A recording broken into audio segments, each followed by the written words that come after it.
this thing on? Oh, yes, there we are. Beatrice, can you hear me? Barnabella, you're coming in loud and clear. Oh, good. Hello and welcome. I'm Barnabella Cuff, reporting live from Kahaku Dome in Tokyo, where the closing ceremony for the 492nd Wizolympics is about to begin. I'm joined by my ever-reliable co-host, Beatrice Witherthorpe from Veritaserum News Network. Thank you, Barnabella. I must say the Wizolympics are a display of international magical cooperation, but our little broadcasts are also an example of what can be achieved if we set aside differences and work together. The rest of the time, we may be competitors in the fierce game of journalism, but the Wizolympics bring all together, and I think it's the end of the games is making me a little bit emotional, but Barnabella, it's always an honor to host these games with you. Oh, Beatrice, the Wizolympics really are just too short. We should lobby to have them last the whole year instead of just a few weeks. Anyways, though it may be the end, there's still more excitement to come. Yes, and I'm told there's a spectacular event ahead of us tonight. No other way to close out such a magical 17 days of wizard sportage. Absolutely. If you look along, you can see, it sounds like the crowd is also anticipating something big. The dome is pitch black. The crowd is silent. They're not about to talk and miss whatever is planned here. Or maybe it's difficult to hear them through the precautionary bubblehead charms to protect against the coronavirus. Oh my! Oh, wow! In flies the stand-in mascot for this year's games. Hi-yo! And isn't he magnificent? The fiery bird is swooping around the arena, a beacon of light in the darkness, a sign of hope and perseverance. That's what he's come to mean to the crowd here, who thought they would have to be without a mascot for the 492nd Wizolympics after Doppo the Demiguise went missing prior to the opening ceremony. Yes, Hayo certainly saved these games, and he's getting a hero's welcome. He's doing one more lap around the dome, and now he's come to rest on the arm of the Japanese Minister of Magic, Keiko Ishiguro. What a beautiful display. Wait, what's this? Can it be? Oh my! It is! It's Doppo! Doppo the Demiguise is back!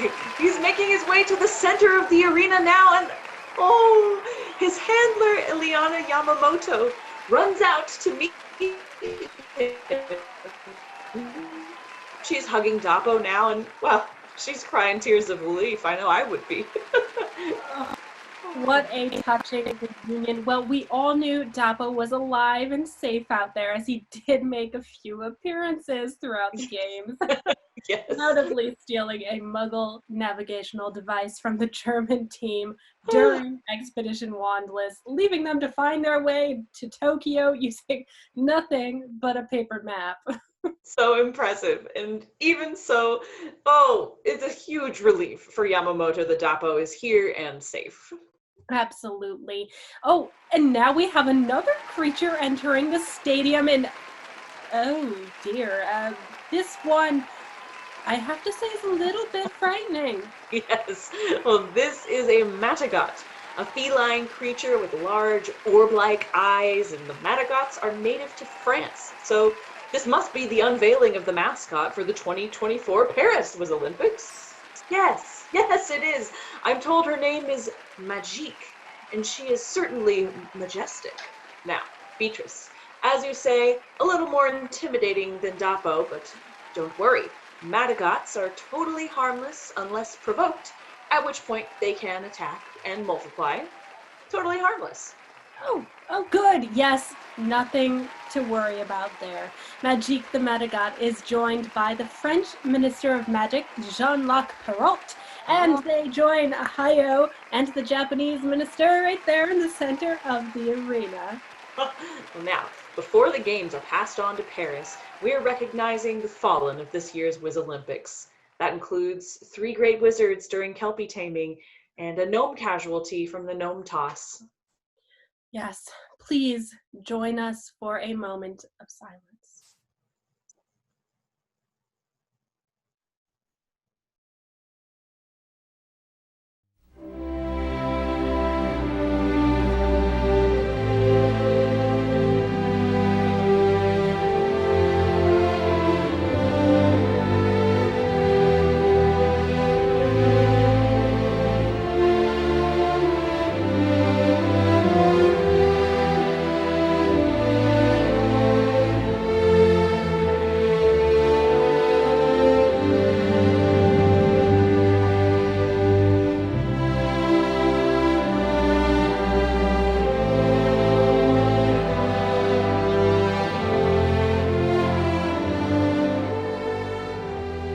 Now, very tragic indeed. But in the spirit of the Wizolympics, we shall forge forward. Forging forward, more like prancing forward. Right. We're getting a little preview here for the 2024 Paris Games, and these can-can dancers are surging out from behind the curtains with purpose and determination, legs kicking rapidly. My goodness, the fallen would be proud that this is following their tribute. I'm sure they're very honored. Yes, absolutely. The dancers' stockings are lighting up in different colors, and wow, that's dizzying but mesmerizing. Yes, look, they're alternating between red and white for the Japanese flag. Ooh, and now they've added some blue in there. A symbolic transition to the French flag. How creative. The French have always had such a flair. And now, it's become not just 3 colors, that's a whole rainbow of legs. Oh, and they end in a split. What a finale. Oh my, now the torch will be officially passed. Ooh, this is my second favorite part after it being lit, of course. Minister Perrault has conjured flames in his hands and he's getting ready for the transfer, making it nice and piping hot and comfy for the salamander.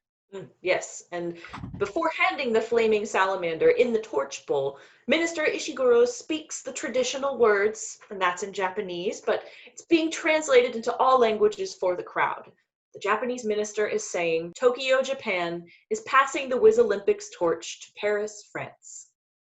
Yes, and the French minister responds again. This is being translated into every language, which is quite deafening to do simultaneously. Maybe they'll think of a better way to do that at the next games. But anyway, the French minister says Paris, France honorably accepts the responsibility of the Wizolympics Games from Tokyo, Japan. And here comes the transfer. Oh, wow. Ishiguro casts aguamenti on the flaming torch bowl. The flames are doused, and the salamander, seeking the environment where it thrives the most, jumps ship into Minister Perrault's outstretched, flame-consumed hands. And the salamander vanishes, not seen again until 2024. And the crowd here is weeping and no doubt looking back at a memorable Wizolympics, but looking forward to one where they don't have to wear bubblehead charms. Indeed. Well, let's take a look at that final medal count, closing out the Wizolympics the way we went in, with excitement and glory, just like the origins of the games, when those 3 great wizards, Alistair, Argeron, and Agamede, ventured into the wilderness. Barnabella, dear, you've already recited the origin story once this year. The medal count. Right, yes. So leading the countries with the most medals is the host country, Japan, has 1 galleon, 2 sickles, and 3 knut medals. What a haul! Oh, very impressive. But, right behind them, the United Kingdom is also heading home with a lot of hardware. 2 galleon medals, 1 sickle, and 2 knuts. Really, what an event. What a fantastic display we've borne witness to, Beatrice. How do we top this? A question I ponder every single Wizolympics, Barnabella, but we always seem to, don't we? That we do. We do. And we will be back for the 2022 Winter Games and, of course, in Paris in 2024. Until then, I'm Barnabella Cuff. And I'm Beatrice Witherthorpe.